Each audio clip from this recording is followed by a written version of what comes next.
ഓം നമോ നാരായണായ. ശ്ലോകം 6. നാനാദിവ്യവധൂജനേരഭിവൃത വിദ്യുല്ലതാതുല്യയാ വിശ്വോന്മാദനഹൃദ്യഗാത്രലതയാ വിദ്യോദിതാശാന്തരാ ത്വത്പാദാംബുജസൗരഭൈകകുതുകാ ലക്ഷ്മീ സ്വയം ലക്ഷ്യതേ യസ്മിൻ വിസ്മയനീയ ദിവ്യവിഭവം തത്തേ പദം ദേഹി മേ. ശ്ലോകം 7. തത്രേവം പ്രതിദർശിതേ നിജപദേ രത്നാസനാദ്യസിതം ഭാസത്കോടിലസകിരീടകടകാ അകൽപാദിപ്രാകൃതിം ശ്രീവത്സാങ്കിതമാതകൗസ്തുഭമണീം ഛായാരുണം കാരണം വിശ്വേഷാം തവ രൂപമൈക്ഷതവിധി തത്തേ വിഭോ ബാധു മേ. ശ്ലോകം 8.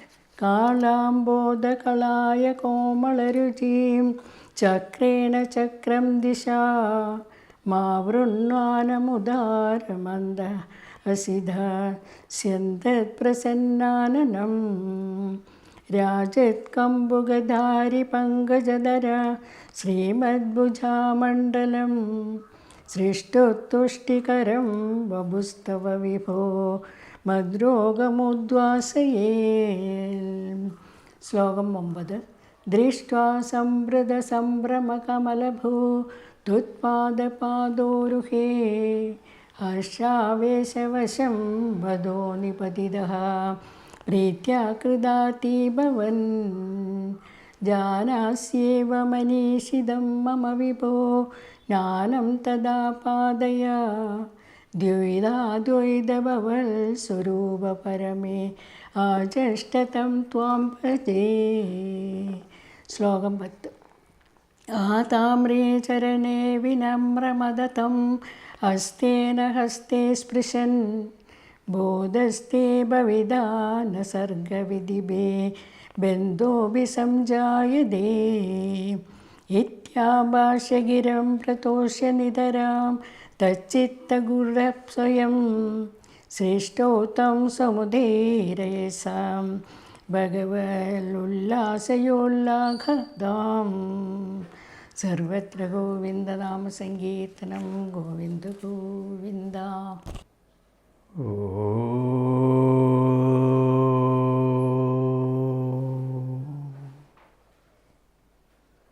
നമസ്തേ.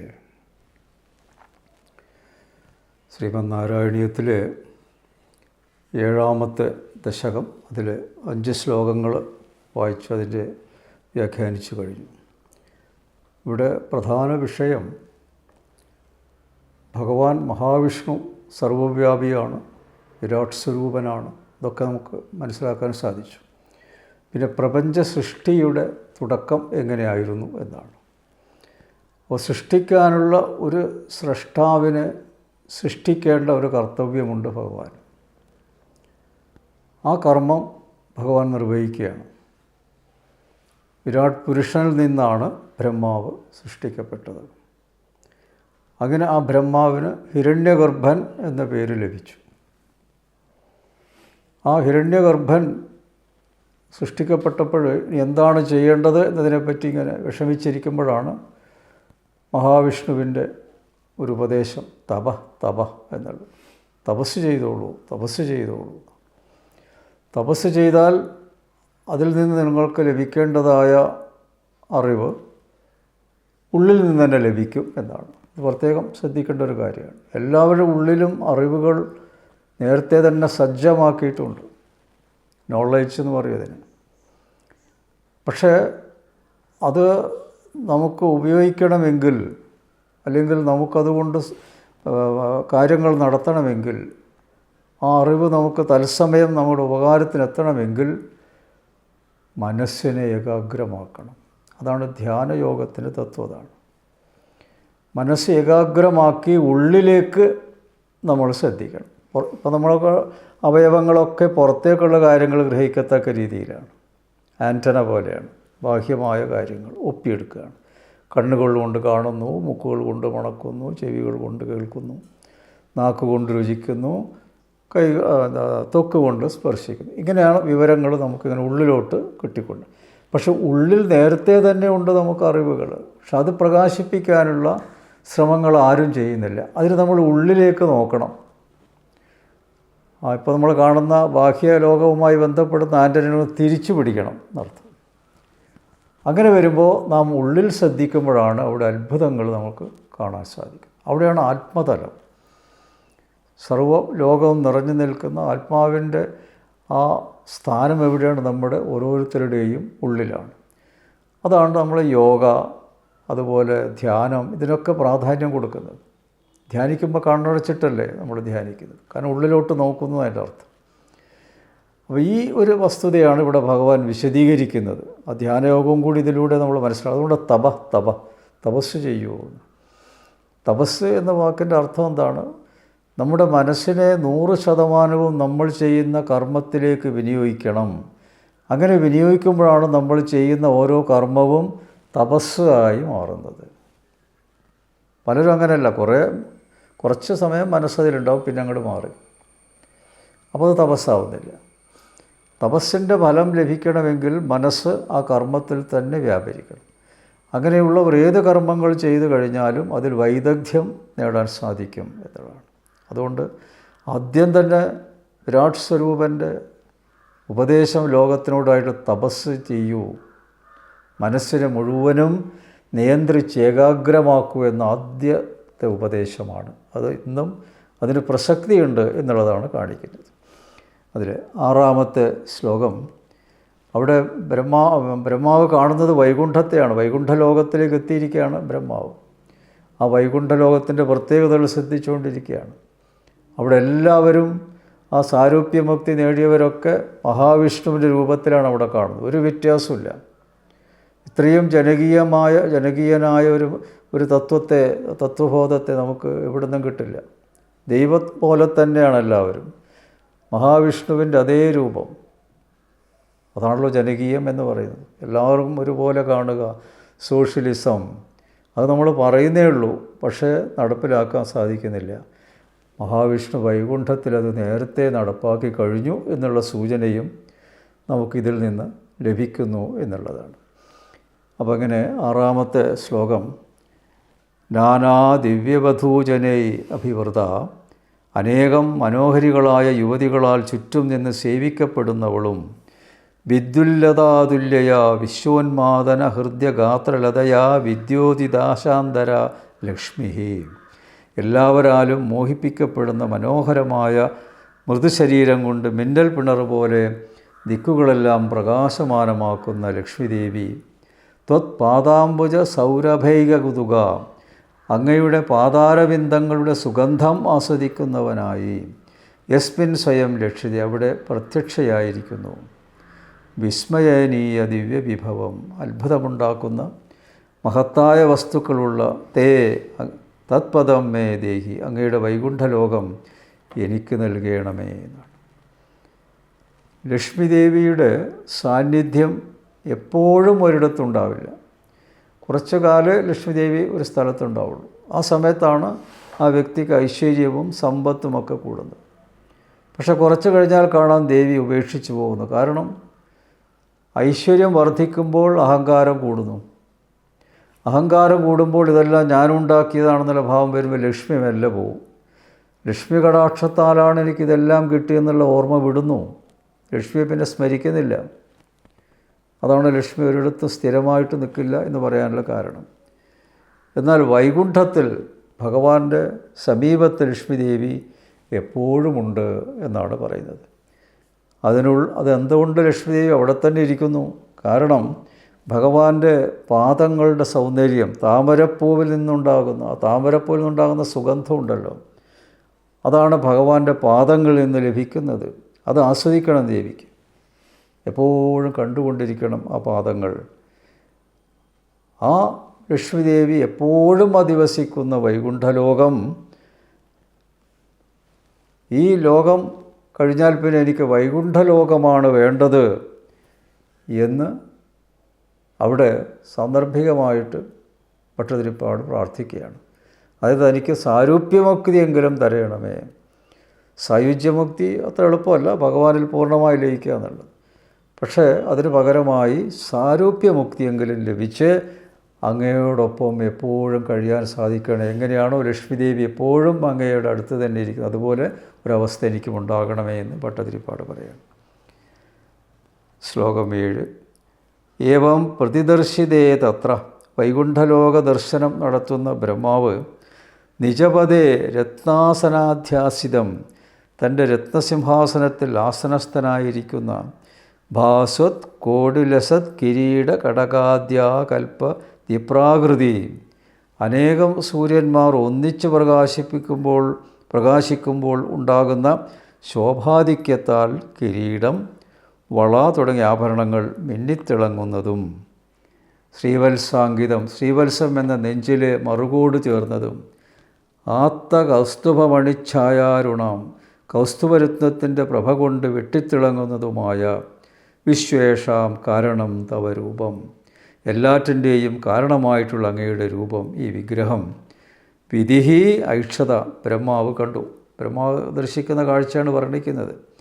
വിബോധേ തദ്മേ ഭാതു, സർവവ്യാപിയായ ഗുരുവായൂരേശ, അങ്ങയുടെ ആ രൂപം എനിക്ക് വ്യക്തമായി തോന്നണമേ. അപ്പോൾ അങ്ങ് പ്രദർശിപ്പിക്കുന്നതായ അങ്ങയുടെ ആ രൂപം എപ്പോഴും എൻ്റെ മനസ്സിൽ ഉണ്ടായിരിക്കണമേ എന്ന് പ്രാർത്ഥിക്കുകയാണ്. ആ ഭഗവാന്റെ മഹാവിഷ്ണുവിൻ്റെ ആവാസസ്ഥാനമായ വൈകുണ്ഠത്തെ ദർശിക്കുന്നു. മേൽപ്പത്തൂറും അത് ദർശിച്ചുകൊണ്ടിരിക്കുന്നു എന്ന് വേണം മനസ്സിലാക്കാനായിട്ട്. കാരണം ആ സമയമെങ്കിലും ഭഗവാൻ ചിലപ്പോൾ ഭട്ടതിരിപ്പാട് അനുഗ്രഹിച്ചുണ്ടാകാം, പറയാൻ പറ്റില്ല. അതേപോലെ അങ്ങയെ എന്നും കണ്ടുകൊണ്ടിരിക്കുന്ന ആ അവസ്ഥയിൽ അങ്ങയുടെ വൈകുണ്ഠ ലോകത്തിൽ എനിക്ക് ഒരു ഇരിപ്പിടം നൽകണമേ. അങ്ങയുടെ ഭഗവത് സ്വരൂപം എപ്പോഴും എനിക്ക് തോന്നണമേ, അല്ലെങ്കിൽ കാട്ടിത്തരയണമേ. ഈ സന്ദർഭത്തിൽ ഈ ഭഗവാനെ വർണ്ണിക്കുന്ന സമയത്ത്, വൈകുണ്ഠത്തെ വർണ്ണിക്കുന്ന സമയത്ത് അല്പസമയത്തേക്കെങ്കിലും അവിടെ ഭട്ടതിരിപ്പാടിൻ്റെ വാതരോഗം മറന്നു എന്ന് വേണം കണക്കാക്കാനായിട്ട്. അവിടെ ഒന്നും തന്നെ ആ വാതരോഗം ശല്യപ്പെടുന്നു. കാരണം മനസ്സ് മുഴുവനും വൈകുണ്ഠത്തിലായി, വൈകുണ്ഠാധിപനായ മഹാവിഷ്ണുവിലായി. ആ സമയത്ത് എങ്ങനെ വേദനയുണ്ടാവും? അതാണ് മറ്റൊരു കാര്യം ഇതിലൂടെ വെളിവാകുന്നത്. മനസ്സ് പൂർണ്ണമായും ഭഗവാനിൽ ലയിച്ചിരിക്കുമ്പോൾ ഭക്തൻ സ്വയം മറക്കുന്നു എന്നാണ്. താൻ എവിടെയാണ് എന്നുള്ള ബോധം ആ സമയത്ത് ഉണ്ടാകുന്നില്ല, ഭഗവാനിൽ തന്നെ ലയിച്ചിരിക്കുകയാണ്. അതാണ് ധ്യാനത്തിൻ്റെ വലിയ ഗുണം. അതാണ് അവിടെ അവൻ്റെ വേദനയും പരാതിയും നിശേഷം ഇല്ലാതാകുന്നു. ശ്ലോകം 8. വിഭോ കാളാംബോധകളായ കോമളരുചി ചക്രേണ സർവവ്യാപായ ഗുരുഭവനപുരേശ, കാർമേഘം പോലെയും കായാമ്പ് പോലെയും ആകർഷണീയമായ പ്രഭാപരിവേഷത്താൽ ദിശാം ചക്രം ആവൃണ്വാനം, ദിക്കുകളെല്ലാം ആവരണം ചെയ്യപ്പെടുന്നതും, ഉദാര മന്ദഹസിതസ്യന്ത പ്രസന്നാനനം, മനസ്സിനെ ആകർഷിക്കുന്ന പുഞ്ചിരി പ്രസരിപ്പിക്കുന്ന മുഖത്തോടു കൂടിയതും, രജത് കമ്പുകധാരി പങ്കജധര ശ്രീമദ്ഭുജാമണ്ഡലം, പ്രശോഭിക്കുന്ന ശംഖചക്രകഥാപൽപ്പങ്ങൾ ധരിച്ച 4 തൃക്കൈകളോടുകൂടിയതും, സൃഷ്ടുഹു തുഷ്ടികരം, ബ്രഹ്മാവിനെ സന്തോഷിപ്പിക്കുന്നതുമായ തവ മദ്രോഗം ഉദ്വാസയത്, അങ്ങയുടെ തിരുവിഗ്രഹം എൻ്റെ രോഗത്തെ മാറ്റുകയാണ്. പ്രാർത്ഥിക്കുകയാണ് തുടർച്ച. ഭഗവാനെ കാണുകയാണ്. വൈകുണ്ഠത്തിലെത്തിയ മനസ്സ് മേൽപ്പത്തൂരിൻ്റെ അവിടെ ഭഗവാനെ കണ്ടുകൊണ്ടിരിക്കുന്നു, സങ്കല്പിക്കുകയാണ്. സർവവ്യാപിയായ ഗുരുവായൂരപ്പ, കാർമേഘം പോലെയും കായാമ്പ് പോലെയും, നീലനിറാണല്ലോ ഭഗവാന്റെ, ആകർഷണീയമായ പ്രഭാപരിവേഷത്താൽ ദിക്കുകളെല്ലാം ആവരണം ചെയ്യപ്പെട്ടതും, ആ നീലനിറം കൊണ്ട് എല്ലാ ഭാഗവും ആവരണം ചെയ്യപ്പെട്ടിരിക്കുന്നു. അപ്പോൾ തന്നെ മനസ്സിനെയും നന്നായിട്ട് ആകർഷിക്കുന്നു. നീലാകാശത്തിലേക്ക് നമ്മുടെ മനസ്സ് ചെല്ലും, അവിടെ തന്നെ നോക്കി നിൽക്കാൻ തോന്നും. അതുപോലെ ആ നീലാകാശം പോലെയാണ് ഭഗവാന്റെ ആ നീലനിറത്തിൻ്റെ പ്രകാശ പരിവേഷം അവിടെ കാണുന്നത്. പുഞ്ചിരി പ്രസരിപ്പിക്കുന്നത്, എപ്പോഴും പുഞ്ചിരിയാണല്ലോ ഭഗവാന്റെ മുഖത്ത്. പ്രശോഭിക്കുന്ന ശംഖചക്രകഥാപൽപ്പങ്ങൾ 4 കൈകളിൽ ധരിച്ചിരിക്കുന്നു.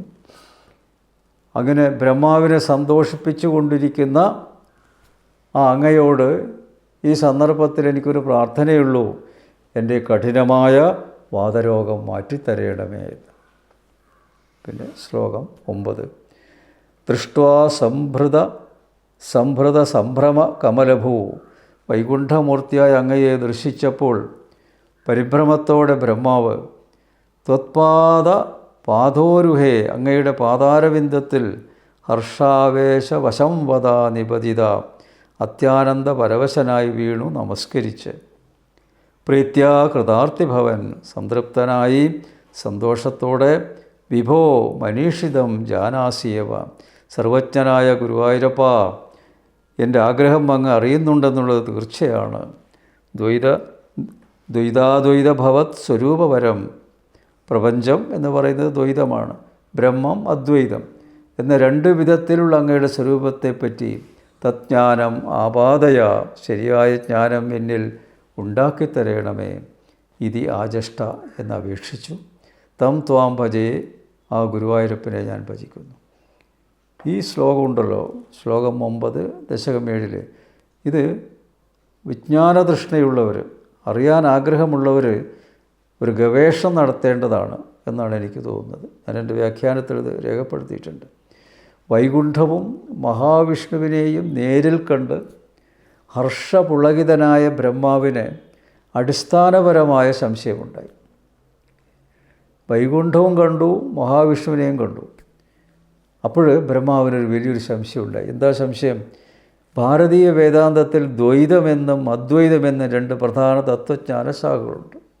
ദ്വൈതം, അദ്വൈതം. അദ്വൈതം എന്നാൽ രണ്ടും ഒന്നാണ്, എല്ലാം ഒന്നാണ്. ദ്വൈതമില്ല, രണ്ടില്ല. ദ്വൈതം എന്ന് പറഞ്ഞാൽ രണ്ടുണ്ട് എന്നുള്ളത്. അപ്പോൾ ഇത് സമന്വയിക്കുന്ന ഒരവസ്ഥയാണ് ഇവിടെ കാണുന്നത്. സൃഷ്ടിസ്ഥിതി സംഹാരമടങ്ങിയ ദൃശ്യപ്രപഞ്ചത്തിൻ്റെ അടിസ്ഥാനം ദ്വൈത വേദാന്തമാണ്. എന്നാൽ അനിർവചനീയവും സർവവ്യാപിത്വവും നിരാകാര ബ്രഹ്മം അദ്വൈത തത്വത്തിൽ അധിഷ്ഠിതമാണ്. ഭഗവാന് രൂപമില്ല, ഭഗവാനെ കാണാൻ പറ്റില്ല, സർവവ്യാപിയാണ് എന്ന് അദ്വൈതം പറയുന്നു. ആ സമയത്ത് തന്നെ വൈകുണ്ഠത്തിൽ എന്താ കാണുന്നത്? ഭഗവാന് രൂപമുണ്ട്, ഭഗവത് വിഗ്രഹം അവിടെ കാണുന്നു. അതുപോലെ തന്നെ മറ്റുള്ള അതേ ഭഗവാന്റെ രൂപത്തിലുള്ള പലരെയും അവിടെ കാണുന്നു. അപ്പോൾ എങ്ങനെ ഇത് ശരിയാവുന്നു എന്നാണ്. അങ്ങ് ഇത് രണ്ടുമാണോ? അങ്ങ് അദ്വൈതം എന്നല്ലേ പറയുന്നത്, സർവവ്യാപിയാണ്, വിഗ്രഹമില്ല, രൂപമില്ല എന്നുള്ളത്. പക്ഷേ ഇതെവിടെ എങ്ങനെ യോജിക്കും ഭഗവാനെ? അതൊന്ന് പറഞ്ഞു തരയണമേ എന്ന് പറയാം. 10ാമത്തെ ശ്ലോകം. ആദാംബ്രേ ചരണേ വിനിമ്രമതത്വം ഹസ്തേന ഹസ്തേ സ്പൃശൻ. അതാ ആദാംബ്രേ ചരണേ വിനമ്രം തം. ഉടനെ ചുവന്ന തൃപ്പാദങ്ങളിൽ വീണു നമസ്കരിച്ച ബ്രഹ്മാവിനെ ഹസ്തേന ഹസ്തേ സ്പൃശൻ, ഭഗവാൻ കൈകൊണ്ട് കൈപിടിച്ചെഴുന്നേൽപ്പിച്ചതിന് ശേഷം തേ ബോധഃ ഭവിത, അങ്ങയ്ക്ക് ജ്ഞാനം, ദ്വൈതജ്ഞാനം, ദ്വൈതാദ്വൈതജ്ഞാനം, ദ്വൈതാദ്വൈതം രണ്ടും കൂടിയതാണ് ദ്വൈതാദ്വൈതം എന്ന് പറയുന്നത്, ഉണ്ടാകും. സർഗവിധിവി ബന്ധ അഭിന സംജായതേ, സൃഷ്ടിപ്രവർത്തികൾ കൊണ്ട് കർമ്മബന്ധം ഉണ്ടാവുകയില്ല. ഇത് ഗിരം ആഭാഷ്യ, വളരെ അധികം സന്തോഷിപ്പിച്ച് സ്വയം തച്ചിത്തഗൂഢ, താൻ തന്നെ ബ്രഹ്മാവിൻ്റെ മനസ്സിൽ മറഞ്ഞിരുന്നു. തം സൃഷ്ടോസ മുത ധൈരയ, ബ്രഹ്മാവിനെ സൃഷ്ടികർമ്മം ചെയ്യുവാൻ പ്രേരിപ്പിച്ചു. ഭഗവാൻ സഹ ഉല്ലാഗതാം ഉല്ലാസയ, ഗുരുവായൂരപ്പ, ആ പ്രേരണ നൽകിയ അങ്ങ് എൻ്റെ ആരോഗ്യം വർദ്ധിപ്പിച്ച് നൽകണമേ. ഇത് പറഞ്ഞതിന് ശേഷം ഈ ദശകം അവസാനിപ്പിക്കുമ്പോൾ നമസ്കരിക്കുകയാണ്. അതാണല്ലോ എൻ്റെ ഭാവം. ഇവിടെ ഭഗവാന്റെ തൃപ്പാദങ്ങളിൽ നമസ്കരിച്ച ബ്രഹ്മാവിനെ, ബ്രഹ്മാവ് ഇതൊക്കെ കണ്ട് അത്ഭുതപ്പെട്ട് ദ്വൈതാദ്വൈതം എന്നത് മനസ്സിലാക്കി അവിടെ നമസ്കരിച്ചപ്പോൾ മഹാവിഷ്ണു ബ്രഹ്മാവിനെ പിടിച്ചെഴുന്നേൽപ്പിച്ച് അങ്ങയ്ക്ക് ജ്ഞാനം ഉണ്ടാകുമെന്നും സൃഷ്ടിപ്രവർത്തനങ്ങൾ കൊണ്ട് കർമ്മബന്ധം ഉണ്ടാകയില്ലെന്നും അറിവ്, ഏറ്റവും പരമമായ അറിവ് തനിക്കുണ്ടാകുമെന്നും സൃഷ്ടി തുടങ്ങിയ കർമ്മം ചെയ്തുകൊണ്ട് അതിൻ്റെ ഫലം എന്ന നിലയിൽ കർമ്മബന്ധം ഉണ്ടാവുകയില്ലെന്നും പറഞ്ഞ് സന്തോഷിപ്പിച്ച് ബ്രഹ്മാവിൽ ഭഗവാൻ മറഞ്ഞിരിക്കുന്നു. അതായത് ബ്രഹ്മാവിൻ്റെ ഉള്ളിൽ ആ ഭഗവാൻ മഹാവിഷ്ണു തന്നെയാണ് ഇരുന്ന് സൃഷ്ടി ചെയ്യുന്നത്. അപ്പോൾ ബ്രഹ്മാവിനതുമായിട്ട് ബന്ധമില്ല. ഈ അദ്വൈതനായ ഭഗവാൻ തന്നെയാണ് ദ്വൈതമായ അവസ്ഥയിലേക്ക് ബ്രഹ്മാവിനെ കൊണ്ട് സൃഷ്ടികർമ്മം ചെയ്യിക്കുന്നത്. ഈ ദശകത്തിൽ ഭട്ടതിരിപ്പാട് ഗുരുവായൂരപ്പന് മുമ്പിൽ പല ആവശ്യങ്ങളും സമർപ്പിക്കുന്നുണ്ട്. നല്ലൊരു സന്ദർഭമാണല്ലോ. ദ്വൈതാദ്വൈതം എന്ന ഒരു വിശിഷ്ടമായൊരു തത്വം അതിൽ ഉരുത്തിരിഞ്ഞ് വരികയാണ്. ഒരേ സമയം സർവ്വവ്യാപിയാണെന്ന് ദൈവത്തെ സങ്കല്പിക്കുകയും അതേസമയം ദ്വൈതമാണെന്ന സങ്കല്പത്തിൽ ദൈവത്തെ പ്രാർത്ഥിക്കുകയും കർമ്മം ചെയ്യുകയും ചെയ്യുന്ന ആ ഒരു ജ്ഞാനം അത് തനിക്ക് ലഭിച്ചപ്പോൾ അവിടെ വീണ്ടും വീണ്ടും നമസ്കരിക്കാനുള്ളൊരവസ്ഥ ഭട്ടതിരിപ്പാടിനുണ്ടായി എന്നാണ് പറയുന്നത്. നമസ്തേ.